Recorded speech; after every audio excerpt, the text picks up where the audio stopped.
So, Calvin, you were just one shy of your career high in saves, but I mean, 46 shots stopped. That's certainly no laughing matter. We've kind of talked about it before, but does really having that kind of high volume work, does that kind of just sharpen your focus as the game goes on? Yeah, I mean today, Chicago gets a lot of zone time. They're a skilled bunch. They played well, and I got some shots early, which is nice. The 11 a.m. starts.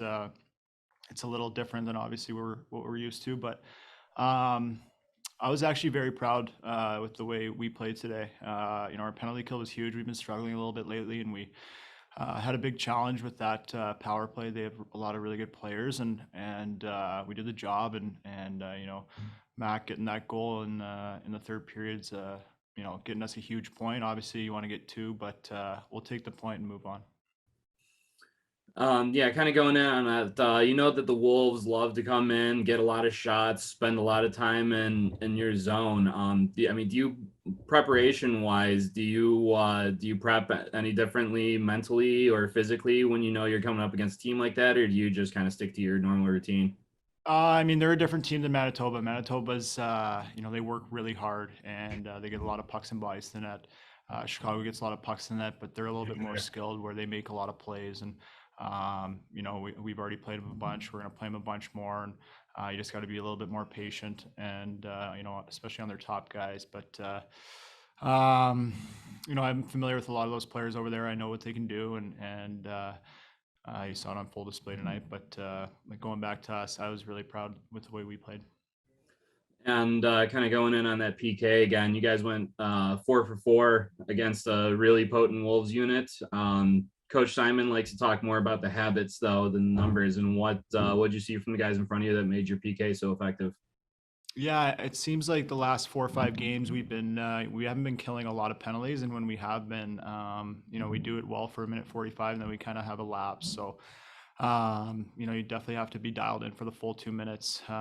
Chicago works it around, and they have a lot of different options, and we stayed tight today, and 4 big kills against that unit's definitely confidence building going into the weekend. Thanks, Cal. Jack Doles, Wood TV. Do you have anything for Calvin?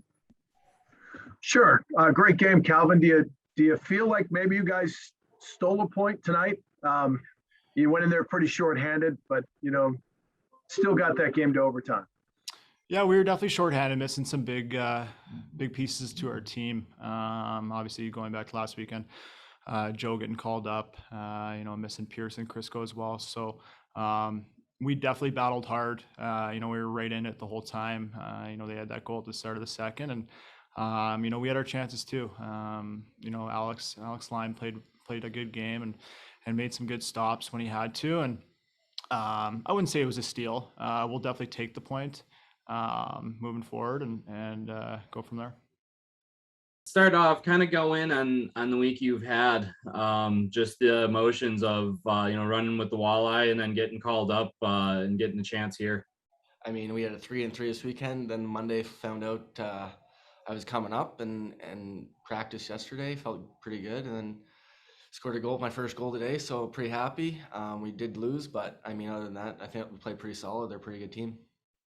All right, and now this might just be ignorance on my part, but I'm just checking out your hockey DB here, and I don't see anything for last season. Was that an injury, opt out with COVID? Kind of talk about that a little bit.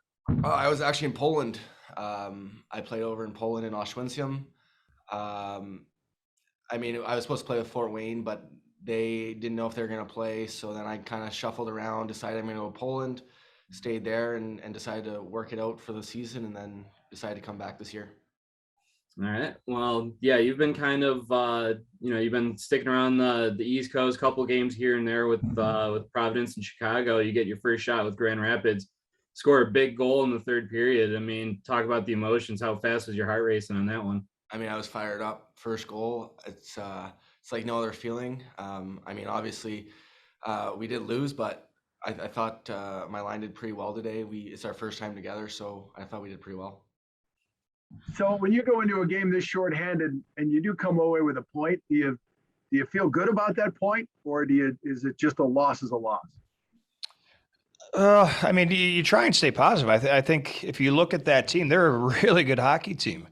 Their roster is pretty deep, and I don't want to take anything away from our roster or makeup of our roster, but I thought our guys competed, hung with a really good hockey team, and we got a little bit of contributions from a lot of different people in different regards, maybe not necessarily reflected on the score sheet, but I thought all in all, we hung with a pretty good hockey team. But I'm curious, these 11 a.m. starts and you get the kid crowds and the SpongeBob playing. Do you notice the difference in the crowd, as opposed to the Saturday night beer swill loudness? Do you notice that difference? I still saw a couple of parents having a couple of beers this morning. No, I mean, it's just a different energy. It's always fun to see the kids and having a good time, but it's hard to explain. A little different energy, and I think with a quote unquote normal game, you've got fans that we typically have that are pretty knowledgeable hockey wise that are cheering at the right times. And I'm not saying the kids aren't cheering at the right times, but it's just loud noises at random times where sometimes you get better momentum when there is a big hit and the fans react to it, or a big goal, something that creates a little bit more momentum. Next up, Andrew Rinaldi, Field Pass Hockey. So, Coach, we found out about an hour before puck drop about the suspension to Chase Pearson. When did you guys know about this, and how did it change your game plan coming into the game? We've known about for a little bit, so we planned accordingly. Obviously, losing from our last game to this game, we lost 3 centermen. Joe Veleno went up to Detroit. Chase Pearson was suspended, and Kyle Criscuolo is away for family reasons. So there's 3 of our top centermen. So we had to plan accordingly. We knew this was kind of coming the last few days. So we called up Max Hummets and called up Brett McKenzie from Toledo, and just kind of pieced together as best we could a roster. And I thought they did a pretty good job. And kind of as we talked about last time with the penalty kill, I mean, you guys went 4 for 4 today, but I know you're less of a numbers guy, more of a habits guy. So what good habits did you see from you guys down a man today?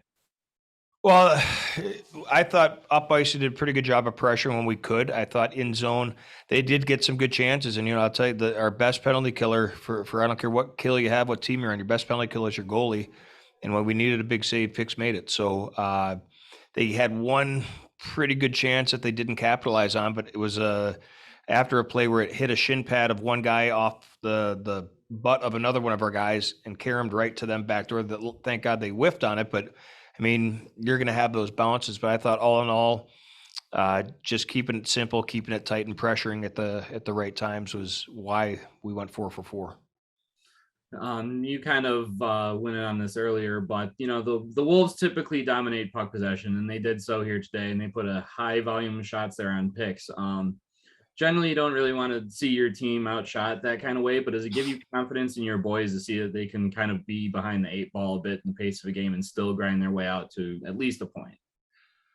Well, it was a 1-goal game, and I think the first goal against was a first shift of the second period off of a turnover in the D zone.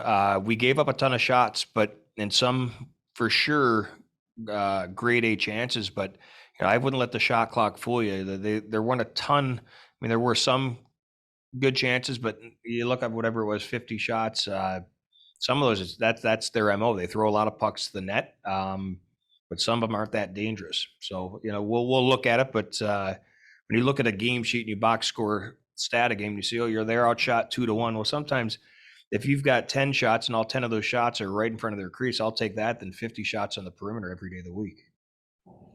And then earlier this week we saw Victor Bradshaw go down to Toledo. Is that a case of kind of wanting him to get his confidence back after he had a couple rough outings, or just wanting to get him more more quality starts? Well, a little bit of both. I think that it's important for any player, whether you're a goalie or a defenseman or forward, to play with confidence. And Toledo is playing a lot of games coming up, so we'll go down there. We'll play. I think we'll play Friday, and then Wednesday, then Friday again next week. We go away to Texas. We only play 2 games, so he'll get a chance to play significant minutes there. And for him, we talked about he was very accountable. And to his credit, some of his starts that he got were on the tail end. His first game was in Milwaukee, and he gave up 6 there, I believe. But he came into Milwaukee. We got in there. It's 2-3 in the morning. No pregame skate. We'd played the night before against a team that was fresh, and that was their home opener. He had a great bounce back game after that, and then his third game struggled a little bit. But again, same circumstances. No morning skates. The schedule's a little bit different. He's coming off a back-to-back game where the guys played the night before, and then just struggled a little bit last game. So I think it's important for him to go down there and play meaningful minutes.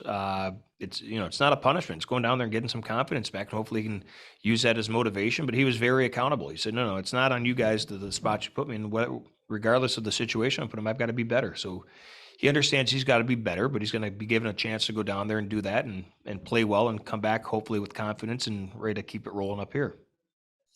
And last of all, Kyle Kirskolo is obviously, dealing with some family issues today. When did the locker room find out that he wouldn't be available for today, and kind of how did the boys rally around him? We knew, the team knew what Kyle's away for, what he's away for, and we'll just leave it at that. He'll be back very soon. He'll be back in time for a Texas trip.